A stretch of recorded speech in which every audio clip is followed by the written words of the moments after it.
Hello, my name is Scott, Sonoma, California. This is a video about JK onboard water system. This is a 2009 four-door JK Rubicon, and this original video started when I saw a YouTube video from someone using a stock plastic bumper, filling it with water, and had a tank, and basically put a pump on there. AVE actually sells a pump. Makes the plastic bumper a water tank, and you could wash off your hands by a little via pump. But I hate plastic. By the time I saw the video, the plastic bumper was already gone. Pretty much anything on the Jeep that was plastic was probably pretty much removed. Bumpers, fenders. I think the only thing that's plastic now is the dashboard and the console probably, and a bunch of other little pieces. That kind of squashed that idea of using the back bumper. So when I got down here, number one, I relocated the VAP canister, and that let up some room. I put in River Raider off-road skid system, and then I did Flowmaster muffler, cat back, as well as I got rid of the large, bulky drive lines. This is a Coast driveline 1310 UV joint, real strong drive line. So once I got the drive line, the skid system, evap can relocated at this huge void. This tank holds about 8.6 gallons, just under 9 gallons. It is 4 inches tall. It is about 11 or 12 inches wide, and I think it's about 4 feet, 48 inches long. And like I said, it holds 4.6 gallons. Instead of welding on stainless steel brackets to hold the tank, I wanted the tank to be independently held by a whole bracket system. So that allowed me to put some rubber isolation pads in there. That allowed me to, as well as big thick rubber ones on the bottom, so the tank is fully isolated away from the mounting system. It is squished up there and heavily mounted. I got 6 big bolts screwed up into the cross members, and to hold the whole entire tank. It is, I think, about almost 80 pounds of water. I haven't done the calculations, but 50 to 80 pounds of water, so it's a lot of water. So now I roll back here to my pump. This is my pump system. Number one, that's my evap canister that's got relocated. This is basically a 12-volt pump with an integrated pressure switch. That's basically an RV. You can buy these out of an RV tank set up for fresh water. And that is a strainer. Catches all the crap that somehow gets in the tank before it goes through the pump and before it goes down your throat. And this you can unscreen and clean. So McMaster Car sells these stainless steel weld-in plugs. That allows you to easily drill a hole in this tank, put that plug in there, weld it in there. Now you could thread anything in there with NPT standard threads. There's 3 penetrations on this tank. There is one which is goes to the pump, and then there's 2 up top. I don't know if you can see them. One is a fill, and one is a breather, and this goes to the tank. This fitting here, the tank is sloped towards the back of the Jeep, and this left corner is a little bit lower so it could pick up the water. To drain the tank completely, you do need to park on a slight slant front, put your front end up on a hill to get this tank to completely drain. But the tank will drain fairly empty, except for about 1/4 of an inch when it is on level ground. So now I will roll out to show you my fill fitting. This is basically from a marine. Actually, I bought it on Amazon. It says gas, but this is from for a marine boat. It's for a boat, basically. And this allows you to flip this lever out, spin this thing around, and that is your fill. From there, this other tube here is the breather. How you know this thing is full, you fill it up until the water starts gurgling out the breather, and from there, it will spit water out the breather, and that's the easiest way to know when it's full. Fairly easy to fill. I like this little fitting, and it makes it easy as long as you don't lose it, and it's nice, snug, clean, out of the way. So now to the business end. Some of the other YouTube videos I saw, guys were installing their fittings right here on the quarter panel.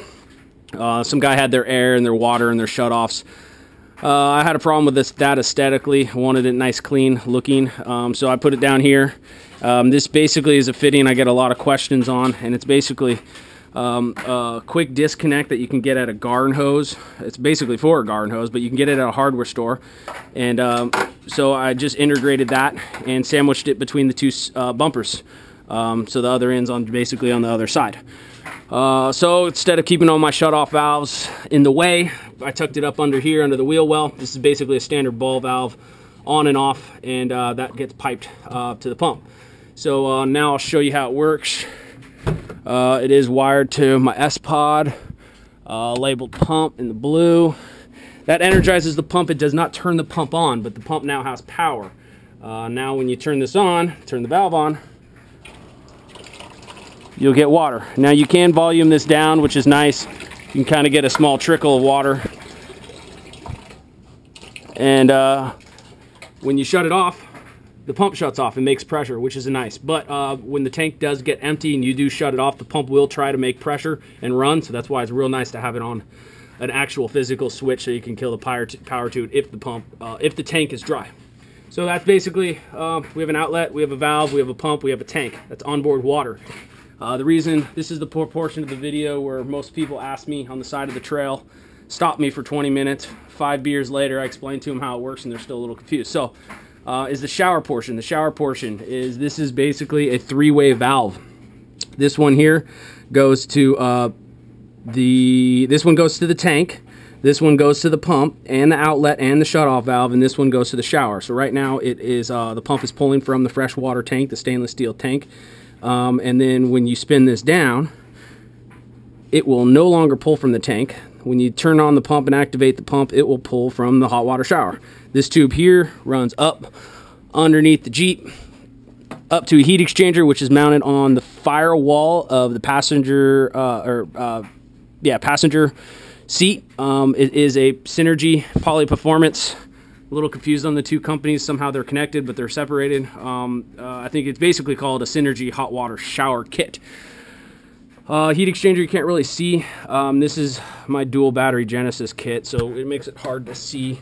But basically, I don't know if you can see it in there. It's just a heat exchanger. 2 hoses go to the radiator, and 2 hoses go to your water system, your plumbing system. So when the valve is activated and you turn on your Jeep, this is part of Synergy's hot shower kit. This goes in the creek. This allows no rocks and crap to get sucked up, and they come with these nice little neat fittings. Pop these 2 things down. This was a clean setup. Pop that hose onto this clip, and you run that in the creek. And now when I turn on the Jeep and run the pump and open the valves, I have hot water coming from the creek. This is a nice clean setup. Snug it up there. I got my air over here, got my water for my shower over here. And then from there, you have a hot water shower. You got the valve activated. You turn on this one here, and this is basically an RV hose that you can buy with the quick disconnect fittings. And so you can hook it on here, make sure it's nice, solid, and tight, and you can turn it on. Now you have pressured water. That is also part of the Synergy shower kit. Also quick disconnect. What I like about this one is it locks on. So with a hot water shower kit, you don't want to scold yourself, so you have to leave the running water from the river through the heat exchanger on consistently. Plus it's nice to wash your hair with that one. But this one's good to wash the mud off, spray off your tires, whatever you need. That's why I like that one. 9 gallons, you don't think it's a lot, but it will actually fill up this bucket twice. This is about the 5-gallon mark, somewhere right in here, and it'll fill it up almost twice. So it's just over 8.6, 8.7. It feels like it's almost truly 9 gallons fresh water. Go for a whole entire weekend washing hands, all kinds of stuff. Watering the dogs, which is real nice, spraying the dogs off. And I usually drink out of it as well. So that's basically the onboard water system. Feel free to contact me. I can fabricate one of these stainless steel tanks.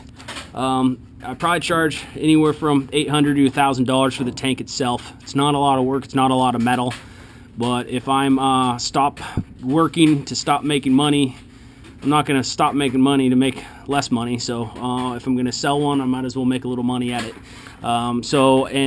Most of these will fit in standard JKs as long as you're not running a stock drive line. Even if you did run a stock drive line, You'd probably clear the tank. It would just be very difficult if you ever broke your U-joint to get to it.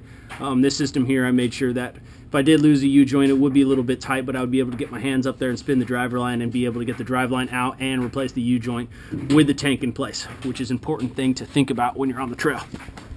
So, thanks for watching. Give me a holler if you have any questions.